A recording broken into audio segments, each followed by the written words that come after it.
you go. So what do you think the average house price is in Winnipeg right now? Average. What is it? Anybody just throw out a number. I'm just curious, like, do you think it's like $1,000? No. 400,000? Okay, anyone else? 400,000 you're saying is the average, okay? 120? I'm here to tell you, unfortunately, that's very low. Between 3 and 400, you're somewhere in there. It depends which neighborhood in the city, right? So if you take the really like run-down houses that sell for really low, and then you take the ones that are really expensive, if you take everything between 3 and 400,000. I could Google it. You could Google it. Maybe somebody Googles it and just tells me what it is right now because it changes all the time. But I think in Winnipeg, I would say 350 is a pretty good average. Probably higher is the average house. Okay, so it's a lot of money. So we're gonna say, what do you think a payment would be? A monthly payment for a $350,000 house? $2,000, $5,000? Let's figure out. So we're gonna put in 350,000. 25. Oh, did you know that most mortgages are gonna be financed over 25 years? That's like a standard amount. There used to be a time when I bought my first house, 40 years. They no longer have 40-year mortgages as far as I know. So 25 is very standard. We're gonna say we're gonna make monthly payments. That's the frequency. And the rate right now is about 5%, and it's very high right now. Fixed interest term for 5 years. So we are locking this interest rate in for 5 years. I'm going to talk about that a bit more later on. Let's calculate. That's where we're at right now.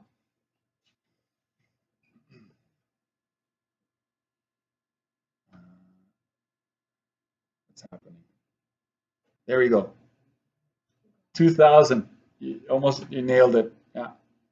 So it's $2,000 a month just to make the payment. Not water, no electricity, no insurance, nothing else. This is it. This is a payment that you're looking at right now. Okay. So it's getting very expensive, but it's not impossible. Okay. You can then view a chart. If you want to view a chart, it actually breaks down like over the years. Look at this, over the years, how much you owe them. So at first it's 350 and then it goes down like this. So in year 10, you still owe more than half. Do you notice that? And then all of a sudden it just drops. Okay. So that's kind of interesting. So $2,000 a month, more or less, for 350 grand. Oh, hold on. I want to, you know what my interest rate is that I locked in for 2 years ago before this madness? 1.97, my interest rate. I'm going to change that number. So we can change it. So you can go edit details. I'm going to change my interest rate. You're paying attention, right? I would if I were you. Because 1.97 interest rate. Let's calculate. What do you think my payment is going to be now? Over $500 less. Can you believe that? So that's why when the interest rates go up, people start, you know that there was a bidding war for houses? Like people were going crazy. Like if it's sold for 350, they were going 400, 420. And now that the interest rate is so high, people can't do that anymore. The government did that to slow down, to cool down the market, right?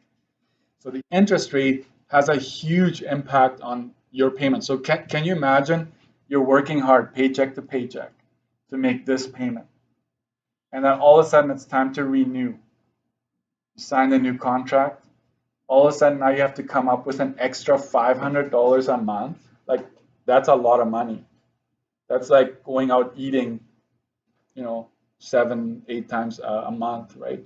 So that's what you're having to realize, interest rate impact, okay? So there it is. That's for you.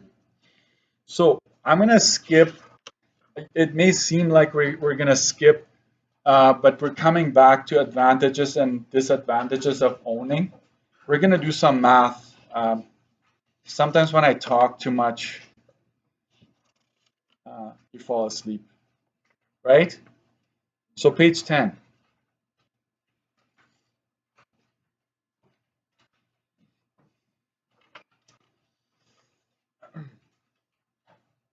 Mortgage affordability. Have a highlighter ready because I'm going to just make things pop, okay, that are important.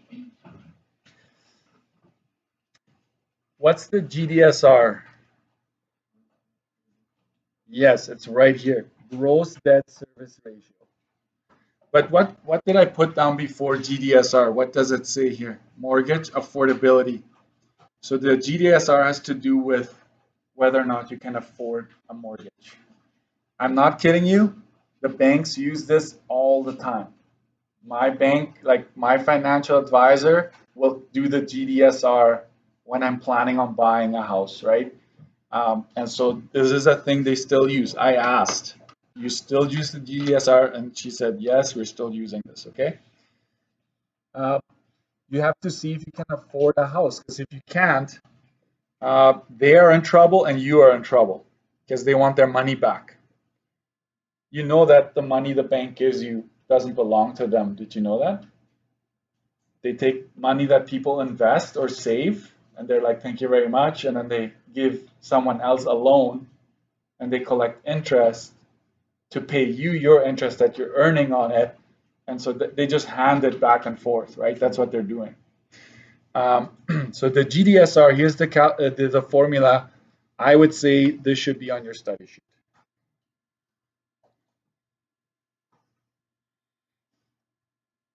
But I will add to this. That's why the formula sheet has this one, but it's not in as much detail as I have it. And so something that should pop out, I wish it would pop out more, is that we have to take our monthly mortgage payment, add the monthly property taxes, which we're going to calculate down the road, and you take your monthly heating bill. So everything has to be monthly. That whole thing, when you add it all up, you're going to divide it by your monthly income, gross monthly income. And you're going to multiply that by 100. I'm going to add some brackets here, okay? So I'm going to say whatever we get from this whole thing, like when we compute this whole thing, we're going to get a number at the top and a number at the bottom. We're going to multiply that by 100. And so that means that our answer is going to be a percentage. So under GDSR, make sure you put down the percentage symbol there. So remember, monthly, monthly, monthly, monthly. So if it says annual or yearly, we're going to have to divide by 12. I'm going to add that here. Note annual or yearly, divide by 12 to get it to monthly. If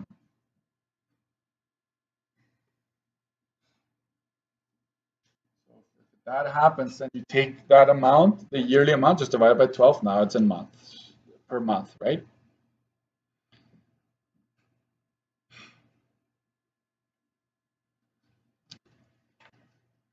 Okay, another important concept here. Monthly housing costs must not be greater than 30% of your monthly gross income.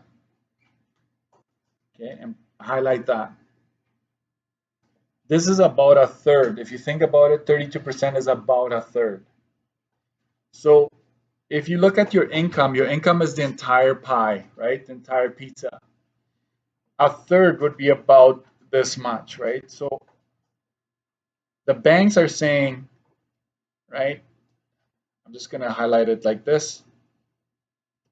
The banks are saying that, hey, the mortgage payment, if you take the mortgage, the property taxes, and the heating, right? that should only amount to 32% of your income. Where do we see these three things? Look at up here. Look up here. Mortgage payment, property tax, and heating bill, right? So that's what's in here.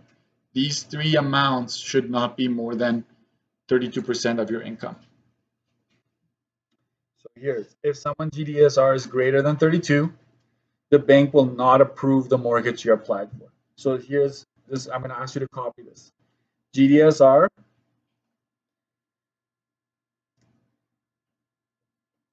this is the 32% mark. Okay, if it's above, not approved.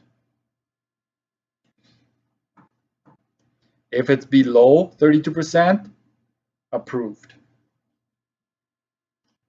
This is good. The lower this number is, the better for you. It means that less of your money is going towards housing. Why do you think they would make that 32%? Because guess what? You can't be house poor, right? You can't have all your money going into your house, and it's like, what about transportation? What about groceries? What about entertainment, right? So they don't, like the banks don't want you to have too much money going into housing. Okay, here we go. Monthly housing costs. Mortgage is the loan that goes. I'm gonna actually just make sure my key matches this one. Towards real estate. That's what a mortgage is. It's a loan, really, it's a loan, guys. But it's going towards real estate. It's a bit safer for the banks, to be honest. The amortization period is longer than a regular loan. Property taxes, all condominiums or homeowners need to pay this tax. That's important. To the local municipality. It pays for infrastructure, road maintenance, snow removal, waste collection. They're sweeping the streets right now. They've started. That's all funded by our property taxes. Then you've got your heating costs. Most houses are heated with natural gas or electricity. Both are provided by Manitoba Hydro. So these are your housing costs.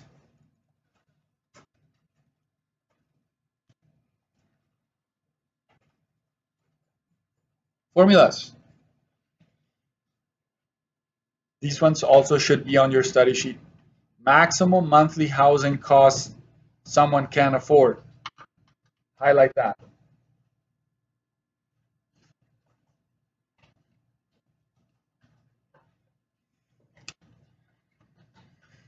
You take the income, you multiply it by 0.32. Why do you think 0.32? That is 32%.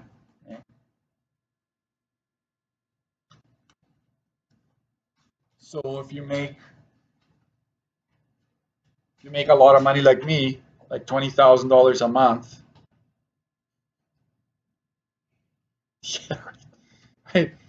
I could spend $6,400 a month on a house. Not gonna happen, right?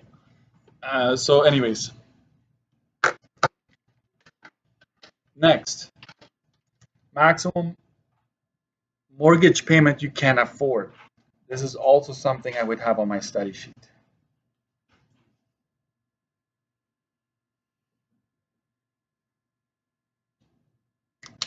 And I'm going to use a different color here. Wrap your head around this formula. I don't like you to memorize just for the sake of memorizing. The maximum housing is taking your income multiplying by 32.32, right? So we will do that here as well. So right, for me it was $6,400 that I can spend on housing. I take away the heating and I take away the property taxes. That leaves me with the maximum mortgage payment I can afford.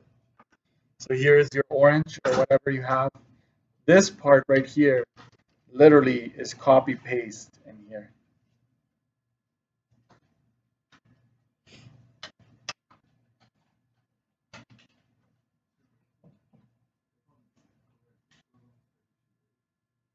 Yeah, yeah. Boxed in, highlighted, good. You bet. Put it. This one isn't even on the formula sheet, these ones. So I would definitely have that. So let's go back to that example that I did. I think when I make up numbers, it sticks. I was able to use, if I make $20,000 a month, multiply that by 0.32, I'm able to spend this much on housing. Let's say that house it costs $400 a month to heat. You're with me, right? So I would say, well, I take away 400 from that, and the property taxes are $600 a month. I'll take that away from that. That means that my mortgage payment can be what's left over. That's what I've done here. Let's go back to the pie chart or the pizza. Some of you are probably hungry right now, right? If I make 20 grand a month, 6,400 can be allocated to this chunk. But if you just want to know how much what's the maximum mortgage payment, you take away the property taxes, you take away the heating, that's what's left to be spent on the mortgage payment. Okay, guys? You get it? Maybe not yet, maybe some examples, and then you'll be good to go. All right, let's keep going. 11.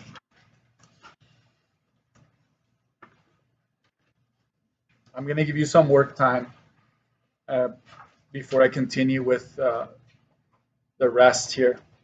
Example 1. Do whatever you need to pay attention, right? Click along with your calculator, do something to engage. The Oliviers have a combined family income of $5,800. This is on page 11.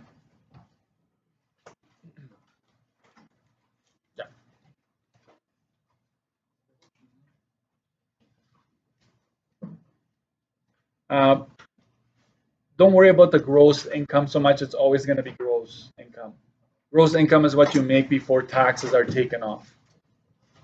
What is the maximum they could spend on housing? Okay, so all you would do here is max housing is take that income, take it. And what are we going to multiply it by? 0.32. Boom, you're done. That's how easy it is. You just have to remember the 0.32 or have it on your study sheet. So this, okay, this can be spent on mortgage plus heat plus tax. Okay, you can spend this much among the 3 housing costs. Got it? Keep going. The Oliviers estimate that the houses they are looking for will cost approximately, grab a highlighter, $180 per month on heating, and that property taxes will be $3,800 per year. What's the maximum mortgage payment they can afford? So I will go like this: max mortgage payment. What's the formula again? It's basically this again. I'm just going to cheat and copy that number down here later. So you figure out how much can I spend on housing, on housing in general. I'm going to take away the heat, which is $180 per month. That's heat, right? Minus, can I go 3,800? Let's try it. Something wrong with that one. This is per year. This is monthly. Heat is monthly as well, per month. So we're going to divide this by 12 and then put it in here. Okay. I can just do it right here. I'm just going to show you that I'm dividing it by 12 right there. So that's 1856 minus 180 minus, let's figure out what that is, 316.67. That's what it is per month. So we take what we can spend, 1856 minus 180 minus 316.67. Do you think that's a lot for property taxes? I'm here to tell you that it is actually not that much. I pay more than that per month. It's painful, but you can't avoid it. If the roads would be at least nice and smooth, right? You'd be like, okay, I'll pay it. But no. Okay. This is the maximum you could be spending on the mortgage itself. Right? So entire housing, only mortgage, right? Maximum to pay for mortgage.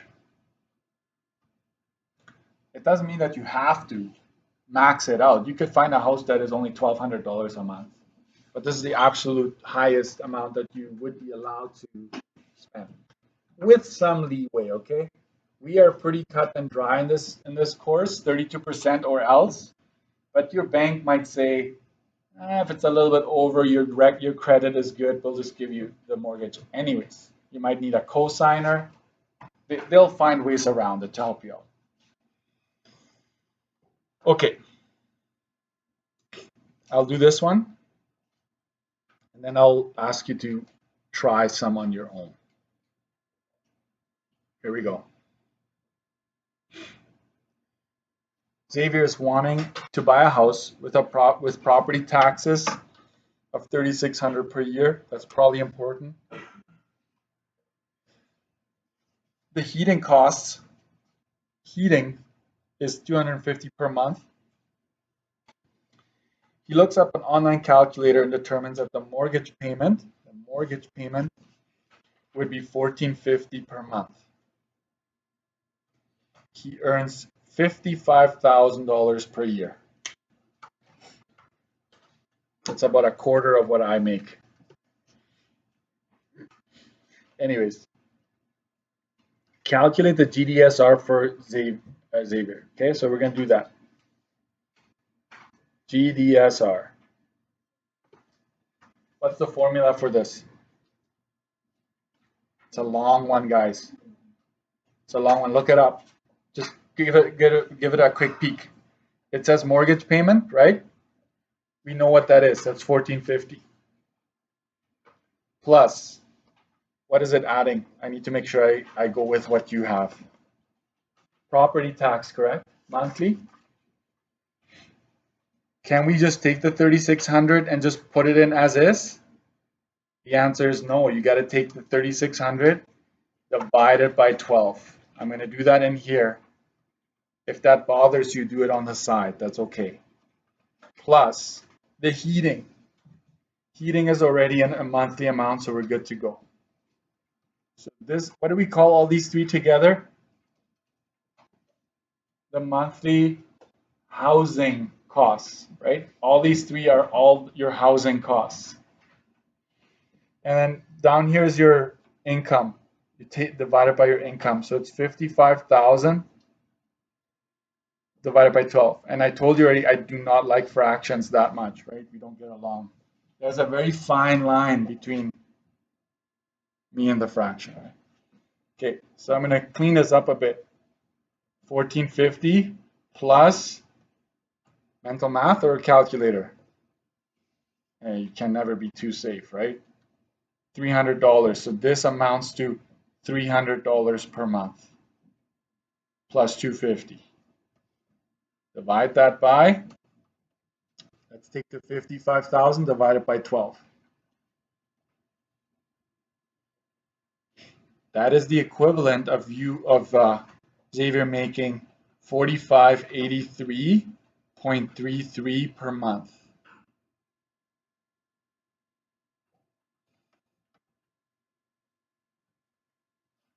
Okay, clean it up even more. So we're going to go down a row here. I'm going to go Gdsr is, let's add up the top here, 1450 plus 300 plus 250. That's exactly $2,000. Don't get too used to that. That's just a coincidence. And what do we get? 2,000 divided by 4583.33. That is 0.4364. I'm going to round it like that. You can, listen carefully, this is okay to state it like that. But I usually, most of the time, they ask for percentage. So we're just going to go times 100. That would be 43.64%. Okay. Will he be approved? It's way too high, right? It's above 32%. Not good. He's spending 43% on housing as this scenario shows up, right? So this can't be not good. So is it likely that Xavier will be approved for a mortgage? You must mention 32% or else you will not get the mark according to the province. So it is unlikely. Since his GDSR is above 32%. Okay, so this is the kicker. This is what really closes the argument. You can drop the mic and walk away. Right?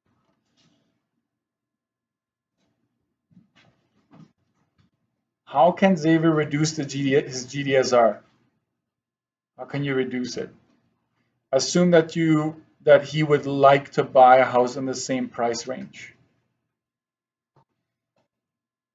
Can we just do this? GDSR. What does it have? Mortgage, heat, tax, divided by income. Just look at those variables there. Can you change the heating, the amount you're going to be paying to heat the house? Not really. Don't say I'm going to turn down the heat, I promise. Like the bank won't care. They'll just look it up. It's like, no, we know it's about $200 to heat that home. So you can't do that one. Can you change the property taxes that you pay on the house? Not even if the mayor is your neighbor. Technically, that's not legal, right? You can't really change that. In this case, because you're wanting the same price range, because the property taxes has to do with it. So you can change. In this case, you can't even change your mortgage. You can't change that. But I will use these two to deduct. So here are your options. Increase the income. You can increase the income in two ways. Second job. Get a second job. I'm going to expand more on this later. Second job or cosigner. Cosign. Okay. Get somebody to co-sign that mortgage with you. So let's say my dad says, hey, I'll co-sign for you.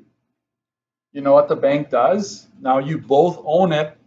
They take my income and they take my dad's income, right? And now it's like as if I'm making a lot more money, right? So then the GDSR, just watch this. If I still had 2,000 and I divided it by, let's say my income now goes up to like 7,000. If you were to divide, now all of a sudden your GDSR is 28, 29%, right? So your GDSR has gone down because you've increased the income. Okay. Another one you can do is negotiate a lower interest rate. So sometimes you can shop around and find a lower interest rate, which will bring your mortgage down, your payment. Or this can also be done, lengthen the term or amortization. I hope you can see. Can you read that? It's like it's pretty cramped there, but I will go over this again at least a couple of times before we're done the unit. But I want you to have this on your study sheet. Both of these reduce the mortgage, reduce mortgage payment. I'm going to zoom into that.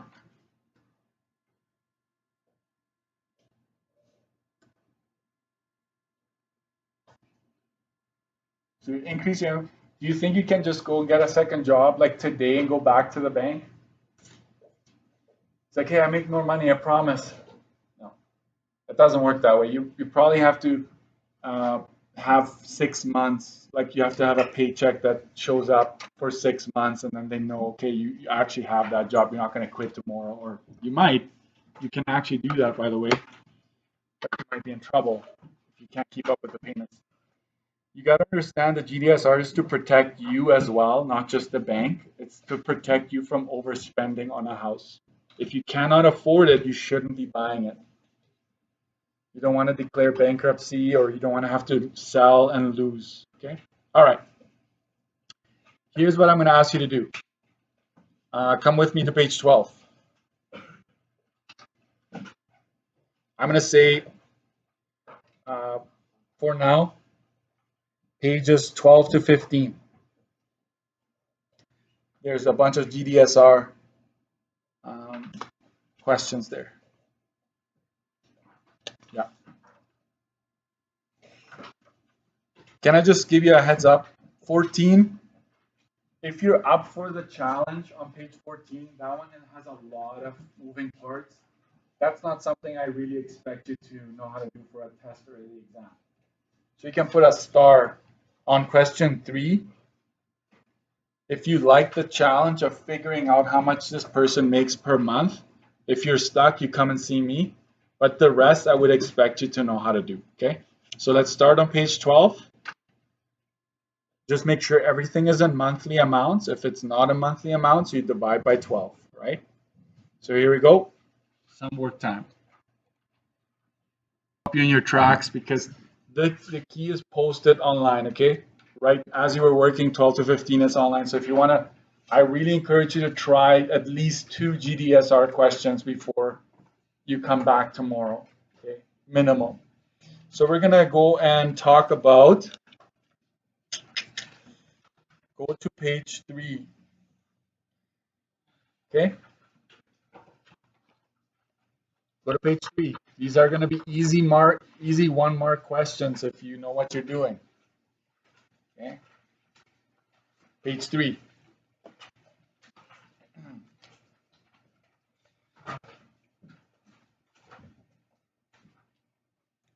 Advantages of buying a home. Okay. So a couple of things here. One of the advantages of buying a home, I would say condo as well. Okay, this has to do with owning. Is that for the most part, you will have a fixed monthly payment, at least for the 5 years or whatever you're locking in. Your payment stays the same. If you rent, your rent is probably going up every year. Okay, so that is an advantage. The next thing I want you to highlight is that when you own a house, you are building equity. Okay. It says here when you rent, you don't build equity, but if you buy, if you own, you actually build equity. I'm going to explain equity in a bit.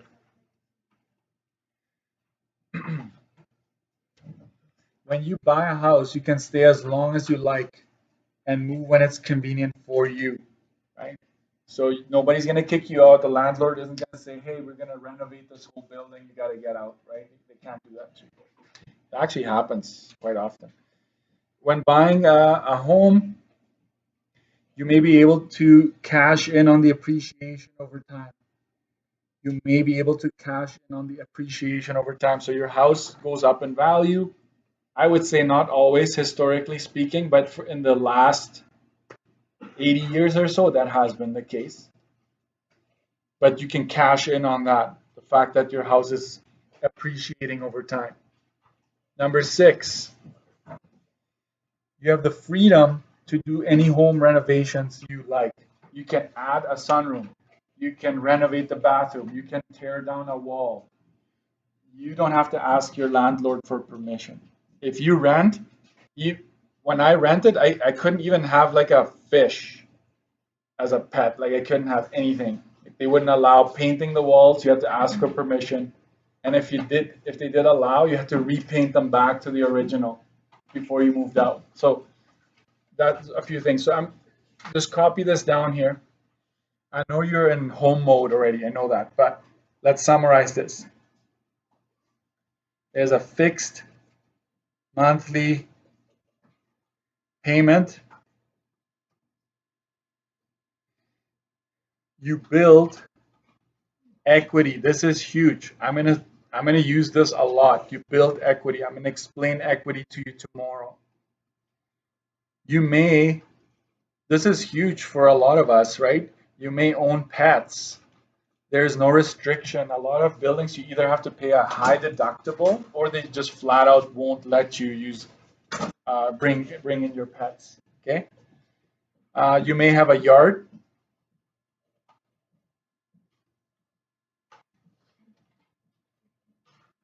And therefore privacy. Some of you say, no, I have my own yard, but I don't have privacy because my neighbors are so super loud, right? Here's another one, last one. For pros, you can borrow money. Watch this, borrow money using equity. This is huge. You wonder sometimes why your neighbors have like brand new cars and whatever. They might actually be using the equity in their home to afford the payments, because when you go under your house, you can sometimes pay it in 10, 15 years as opposed to just 5 years.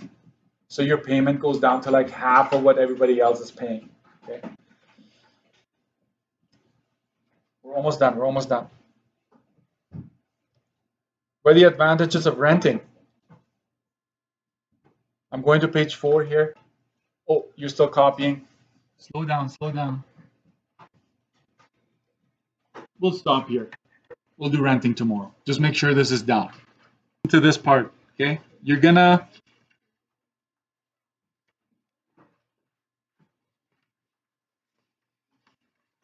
do this on page 9. Okay? On page 9, and to prove that you've done this before class, 3 maintenance items around the house. Okay? You need to come up with 3 maintenance items that need to be done around the house. I'm going to post an assignment. You can write these yourself, or you can Google it and just come up with 3 things that need to be done around the house when it comes to maintenance. I'm going to ask you to take a picture of this page and you submit it so that I have proof that you've done it before you come back to class. Did you guys hear? Did you guys hear? Take a picture, submit. Okay. All right. It can't be cheesy, all right? It has to be something like original that it's actually maintenance.